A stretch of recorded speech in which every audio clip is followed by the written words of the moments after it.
Sobat Belajar, selamat datang di Ayo Belajar. Oke Sobat Belajar, karena ketemu sama Kavia, berarti semua Sobat Belajar udah tahu belum kalau misalnya Kavia muncul itu kira-kira mau belajar apa ya? Mau bahas apa ya hari ini? Kalau Kavia udah muncul, berarti kita mau bahas sesuatu tentang makhluk hidup, tentang alam, ya kan? Nah, ingat nggak sih prinsip dari biologi apa coba?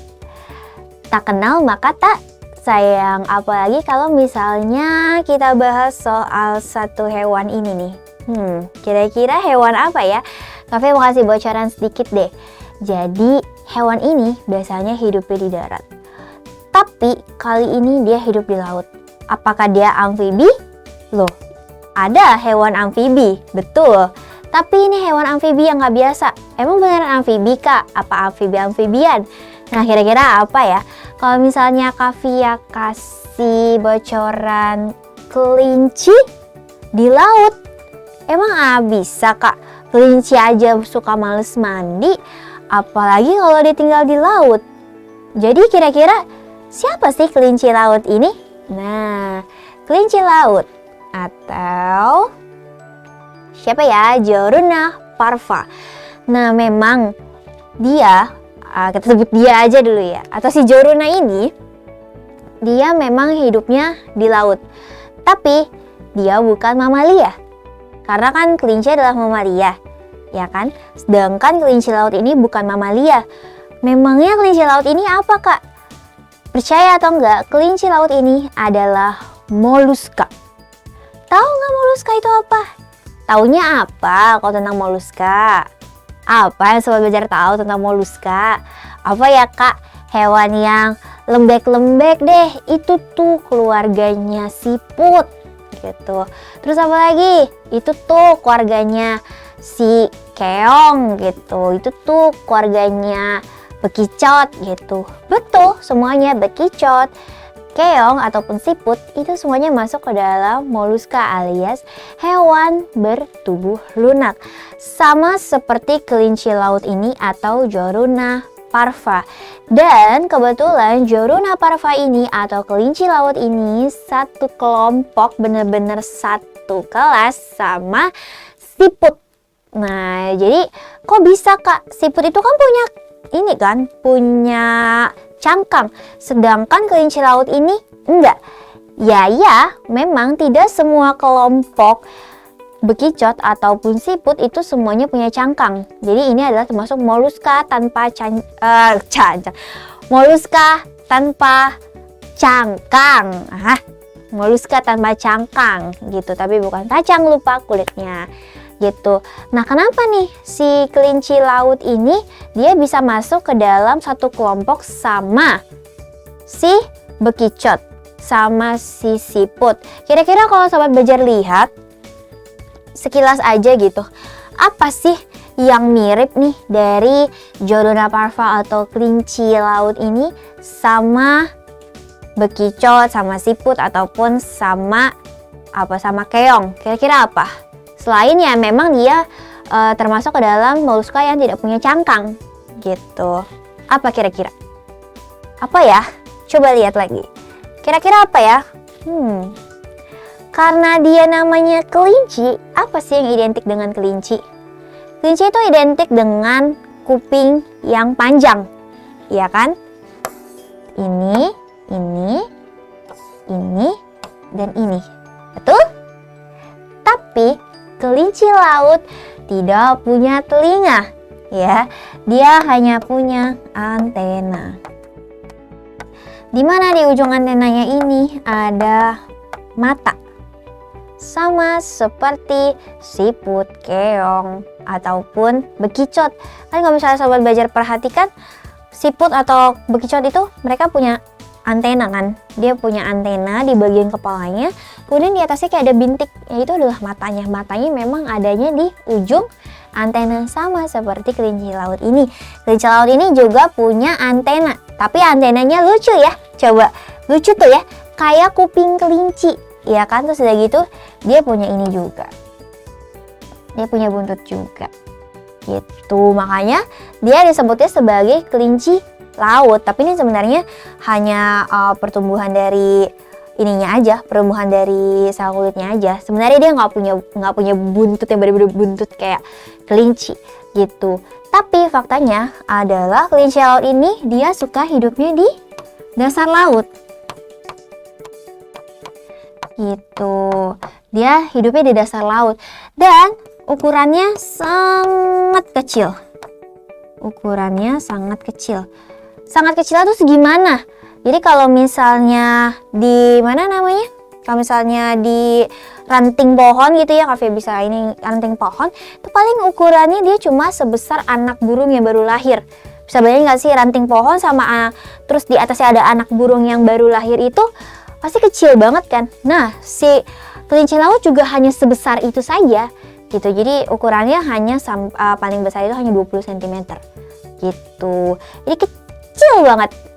Kalau misalnya nggak sengaja, kalau misalnya kita lihat nggak sengaja nih kayak kasat mata gitu, sebenarnya dia mirip banget sama teripang gitu ya. Cuma bedanya adalah kelinci laut ini dia punya antena tadi, kalau teripang kan nggak punya gitu. Jadi sekilas tuh ini tuh teripang atau apa gitu. Tapi setelah kita lihat lagi, oh ternyata dia punya antena. Oke, berarti itu adalah kelinci laut.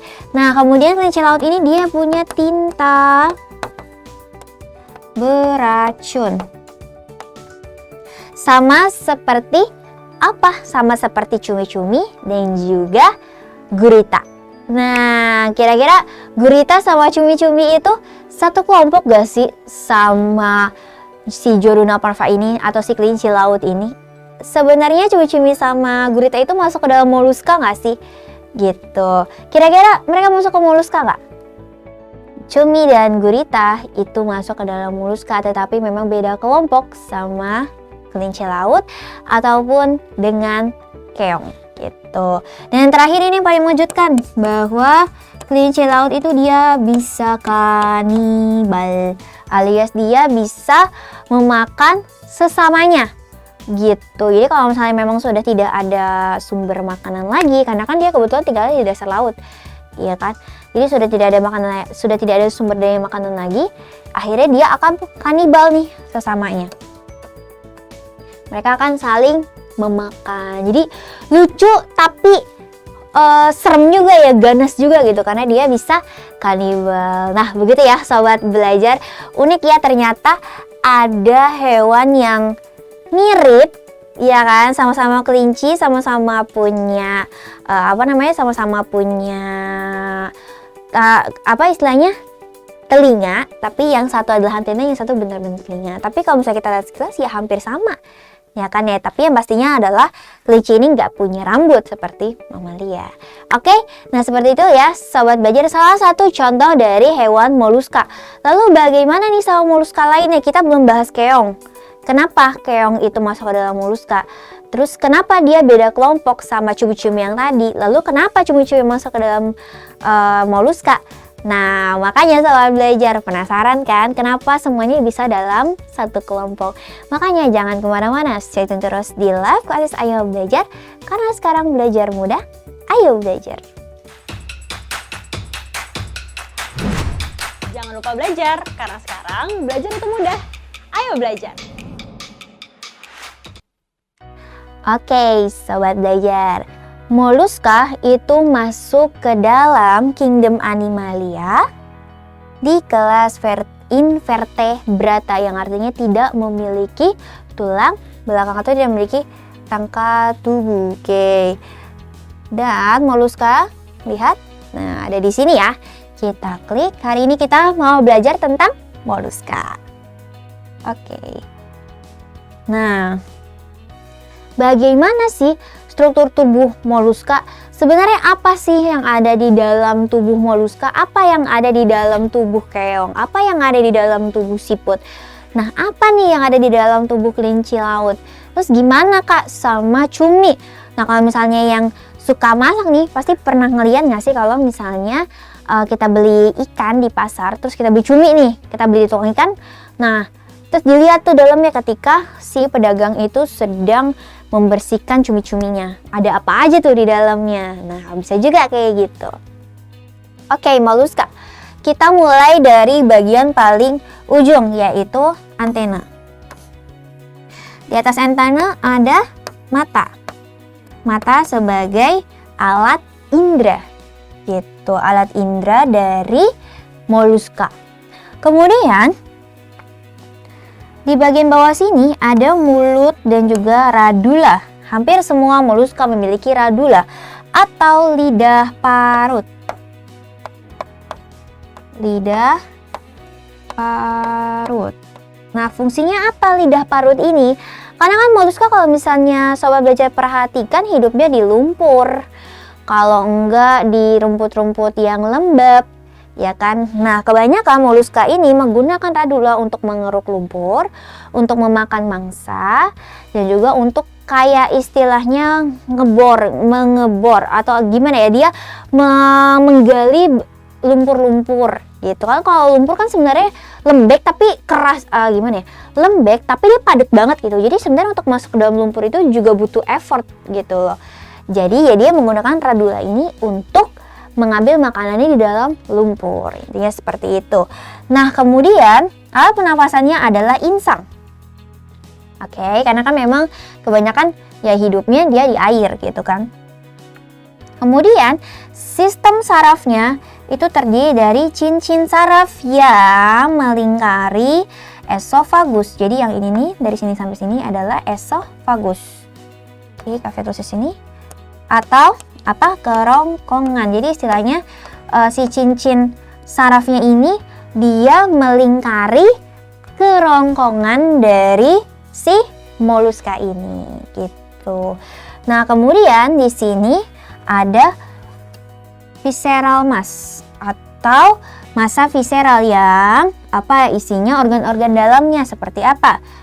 Jantung, kemudian intestin atau usus, ada gonad gitu, dan digestive gland serta perutnya. Jadi visceral mass ini isinya organ-organ dalam. Kalau misalnya di kita ya usus, lambung gitu-gitu. Kalau misalnya di apa namanya moluska ya berarti dia intestin, gonad, dan juga jantung. Oke. Nah, kemudian di ujung ada bagian kakinya. Nah, bagian kaki dari moluska itu dia dipenuhi oleh yang namanya lendir dan silia. Makanya kalau misalnya kita pegang siput ya kan, atau bahkan kita megang cumi-cumi, itu pasti berlendir kan. Karena memang bagian tubuh bawahnya itu dia dilumuri oleh atau dilapisi oleh lendir. Oke, seperti itu ya. Nah, keseluruhannya seperti itu. Kalau misalnya Kavia jelasin tentang satu lagi adalah shell. Nah, shell ini dia cangkang kan, tapi bagian yang mensekresikan cangkang itu namanya mantel. Gitu. Jadi sebelum shell itu ada lapisan lagi nih di sini nih, yang namanya mantel. Nah, bagian mantel ini nih yang mensekresikan kalsium fosfor yang nantinya akan membentuk cangkang gitu. Nah, kemudian kalau gonadnya sama jantan dan betina, tapi di setiap kelompok itu beda karena ada yang jantan dan betinanya dipisahkan oleh dipisah individu, ada juga yang hermaprodit atau ada jantan dan ada gamet jantan dan betina di dalam satu individu. Oke, seperti itu ya struktur dari moluska atau bagian-bagian dalam tubuh moluska. Oke, next ada reproduksi. Nah, tadi kita baru ngomongin tuh bahwa moluska ini dia ada kelompok yang memang dalam satu individu itu dia punya gamet jantan dan betina. Tapi ada juga yang berbeda individu. Tapi reproduksi moluska itu nggak ada yang aseksual, semuanya seksual karena dia tidak bisa berfragmentasi. Oke, kita lihat contohnya pada di sini siklus hidup dari bivalvia atau pelesipoda. Apa tuh Kak? Sering kalau misalnya sobat belajar suka banget ke Muara Angke tuh pasti sering banget makan bivalvia yang warnanya hijau, yang atau dalam dagingnya warnanya orange alias kerang gitu. Atau kalau yang misalnya orang tuanya jualan mutiara juga kan dihasilkan dari kerang mutiara. Nah, kerang-kerang itu dia masuk ke dalam satu kelompok yang namanya Pelecypoda atau bivalvia gitu. Nah, awal mulanya itu dia dari telur. Oke. Telur ini dari mana? Dari percampuran antara apa? Fertilisasi antara sperma dan ovum, ya kan? Nah, tapi kalau moluska ini dia kebanyakan mengeluarkan gametnya ini di luar. Jadi fertilisasinya eksternal gitu, di luar tubuh. Kemudian dari telur dia akan menjadi throcopor larva gitu, yang punya silia dan shell, tapi shellnya belum sempurna semua. Oke, setelah itu dia akan jadi ini. Dia akan mulai membentuk apa? Dia akan mulai membentuk cangkang seutuhnya. Oke, dari cangkang yang kecil ini dia akan mulai membentuk cangkang seperti ini. Kemudian dia akan menjadi veliger larva. Mulai nih di sini ada organ-organ dalamnya nih yang terbentuk. Kayak apa tadi? Kayak jantung, terus organ-organ pencernaan, dan juga dia punya kaki. Bivalvia itu atau kerang itu punya kaki gitu. Jadi dia bisa bergerak. Oke? Nanti dia akan baru jadi spad atau kerang muda dan akan jadi adult oyster. Kalau misalnya sobat belajar perhatikan, di sini ada garis-garis. Oke. Nah, garis-garis ini bisa menggambarkan garis pertumbuhannya. Gitu. Jadi semakin tua ya, semakin dewasa kerang itu akan semakin banyak garis-garis pertumbuhannya. Oke? Seperti itu ya. Reproduksi dari moluska hampir sama, udah mulai dia hampir sama seperti hewan-hewan vertebrata. Oke, selanjutnya adalah klasifikasi. Tadi kita udah ngomongin kan bahwa bekicot sama cumi itu mereka beda kelompok. Oke, nah kelompoknya itu apa? Terus tadi juga ada kelompok kerang-kerangan. Mereka tuh masuk ke dalam apa sih? Nah, kita lihat. Ada gastropoda. Ini Kafia kasih bocoran dikit, dia adalah tadi kelompoknya keong.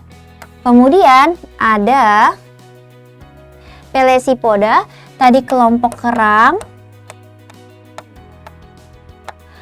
Kemudian ada Cephalopoda, ini kelompoknya cumi. Kemudian ada ini Polycopora gitu. Dan Scapopoda. Nah, Scapopoda ini dia adalah kerang taring atau keong taring. Polycopora adalah ini. Polycopora itu dia moluska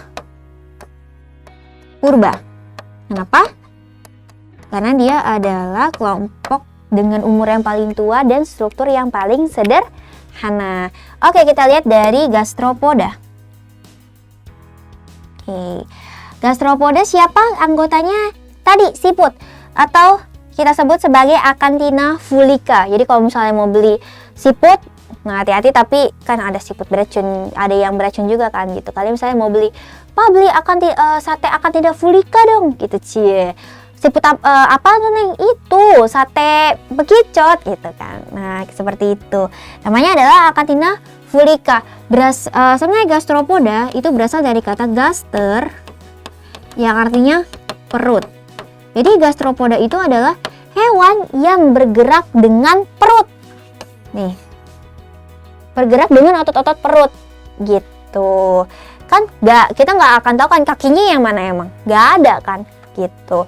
Nah, makanya dia disebut, makanya bagian bawah sini kan sebenarnya perutnya kan, harusnya kayak dia posisi gini terus tidur gini. Jadi di sini perutnya kan. Nah, makanya disebut sebagai gastropoda. Tapi kalau gastropoda itu dia individu jantan dan betinanya itu terpisah. Jadi mereka nggak hermaprodit. Kemudian apalagi yang unik nih di sini yang tadi Kavia bilang bahwa di atas antenanya itu ada mata. Oke, nanti di sini dia punya radula tadi atau lidah parut, baru di dalam sini ada organ-organnya. Tadi ada massa viscera, itu ada hati. Nah, jantung dari gastropoda ini dia sudah punya 2 serambi. Tapi untuk peredaran darahnya dia belum menggunakan pembuluh darah, tapi menggunakan sinus darah alias rongga-rongga di antara organ tubuhnya. Dan darah dari gastropoda ini dia tidak berwarna merah, melainkan berwarna biru tua. Darahnya biru tua. Kenapa? Karena dia mengandung Cu, bukan Fe seperti pada manusia. Oke, seperti itu. Kemudian kita next ke Pelesipoda atau kerang. Nah, Pelesipoda itu dia tadi ya, sebenarnya dia itu adalah moluska gitu. Dan juga kenapa dia disebut moluska? Karena pertama dia di sini punya bagian lunak dan dia punya cangkang gitu. Nah, yang menarik adalah di sini dari mutiaranya, ya kan? Ini adalah kerang mutiara. Kita lihat. Sebenarnya mutiara ini itu nggak sengaja dibentuk oleh kerang gitu, karena mutiara ini sebenarnya adalah kotoran-kotoran yang masuk melalui sipon. Sipon ini adalah jalur keluar masuknya, istilahnya kayak dia bukan sistem ekskresi ya, lubang ekskresinya gitu. Jadi air masuk lewat sipon, gamet keluar lewat sipon gitu. Jadi makanan masuk semua dari sipon dan keluar lewat sipon lagi gitu. Nah, kotoran-kotoran yang masuk dari sipon ini dia akan bercampur nih sama cairan khusus nih yang ada di dalam Pelesipoda gitu. Namanya ekstravalian. Cairan ekstravalian ini akan bergabung dengan kotoran-kotoran yang masuk ke dalam kerang tadi dan akan membentuk lapisan mutiara gitu. Jadi kayak nggak sengaja. Jadi sebenarnya mutiara itu dia tadi percampuran antara kotoran dengan cairan yang ada di dalam tubuh Pelesipoda. Seperti itu. Nah, kemudian yang unik lagi dari Pelesipoda itu adalah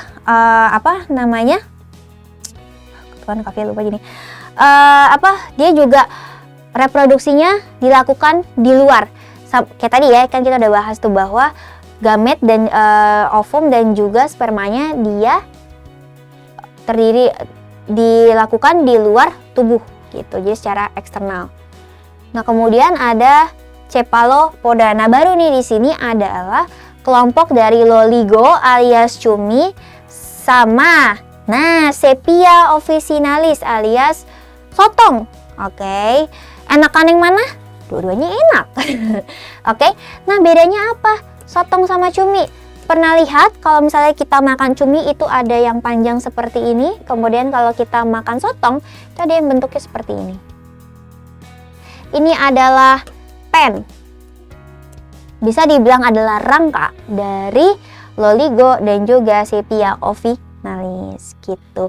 Tapi bedanya adalah kandungannya. Kalau misalnya ini kalsium, kalau yang ini adalah zat-zat kaca gitu. Oke, karena beda kan nih, kalau misalnya pen pada Loligo itu dia bening, ya kan? Sedangkan kalau pen pada Sepia itu warnanya putih dan lebih besar dan lebih kokoh juga. Oke. Nah, bagian dalamnya bagaimana, Kak, strukturnya? Oke. Jadi kalau misalnya di Cephalopoda, nah, itu dia bergerak menggunakan kepala. Ya kan? Pernah lihat nggak kalau cumi itu geraknya pakai kaki? Nggak ada ya. Karena apa? Karena alat geraknya atau tentakelnya itu adanya di kepala. Makanya namanya Cephalopoda. Cepal artinya apa? Kepala, bergerak dengan kepala. Same kind seperti gastropoda. Gastropoda gastro, oke kan? Perut, poda, gitu. Oke. Nah, sisanya sama seperti yang lain, tapi apa yang unik dari sini? Dia punya tinta. Oke, Cephalopoda itu punya tinta untuk apa? Untuk defense. Oke. Dan juga dia punya mata yang tajam nih, beda sama yang lain, ya kan? Kalau tadi Pelesipoda itu nggak punya mata. Kalau siput punya mata tapi tidak tajam. Beda dengan Cephalopoda. Matanya gede banget kan? Cumi matanya gede banget kan? Dan matanya memang tajam untuk mencari mangsa. Oke. Dan ada Scapopoda atau Dentalium vulgare gitu. Yang ini tadi adalah kerang taring gitu, karena bentuknya kayak taring. Dan kita kalau ngelihat biasa, apaan nih? Kayak gigi jatuh gitu kan? Enggak, ini adalah Scapopoda gitu. Yang menarik apa dari Scapopoda ini? Dia punya carpacula yang berisikan mulut dengan tentakel. Udah tahu ya kalau mulut dengan tentakel itu berarti fungsinya untuk apa?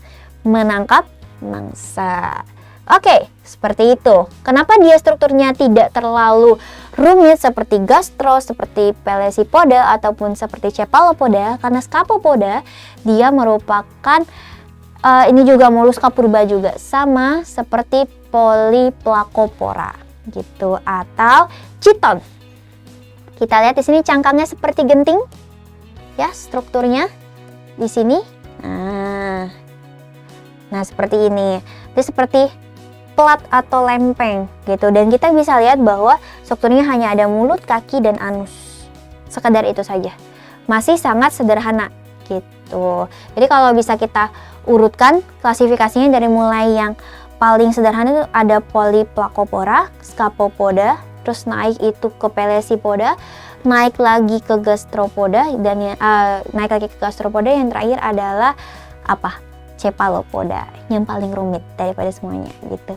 Oke, nah sobat belajar, kita udah belajar tentang moluska tadi dan 5 klasifikasinya. Sekarang kita coba yuk, sampai mana sih pemahaman sobat belajar mengenai moluska? Kita lihat. Nah, Indonesia itu merupakan kepulauan nih yang kegiatan maritimnya sangat diandalkan, seperti perdagangan, jalur laut, terus bongkar laut dan segala macamnya. Nah, tapi seringkali kapal-kapal yang bersandar di daerah pesisir itu dia kok rusak gitu, padahal kan dia lagi istilahnya lagi dilabuhkan. Nah, karena adanya biofouling yang menyebabkan kerusakan pada kapal. Nah, siapa sih yang menyebabkan biofouling pada dermaga kapal? Teritip, kerang darah, bulu babi, bintang laut, apa teripang ya? Nah, tapi kita harus tahu dulu biofouling itu apa sih, Kak? Biofouling itu adalah pertumbuhan suatu makhluk hidup yang menutupi keseluruhan dari permukaan suatu benda. Misalnya apa? Kalau sahabat belajar perhatikan di pelabuhan atau di dermaga, itu kan ada tiang-tiang di bawah dermaganya kan. Nah, biasanya tiang itu nggak hanya tiang doang, tapi apa? Tapi dia akan ditutupi oleh suatu hewan-hewan, ya kan? Nah, salah satunya kalau di dermaga itu adalah teritip. Teritip gitu. Dan hati-hati kalau misalnya kena teritip ini bisa lukanya sampai dalam. Karena apa? Karena mereka sangat amat tajam bagian cangkangnya gitu. Jadi hati-hati, kapal aja bisa rusak, gimana kulit manusia. Jadi hati-hati ya kalau ketika di dermaga. Oke, sahabat belajar, bagaimana? Ternyata pembelajaran tentang moluska itu menarik sekali dan banyak sekali hewan moluska yang sudah kita manfaatkan di kehidupan sehari-hari. Makanya karena menarik, jangan pernah lewatkan live Kasus Ayo Belajar. Karena sekarang belajar mudah, ayo belajar.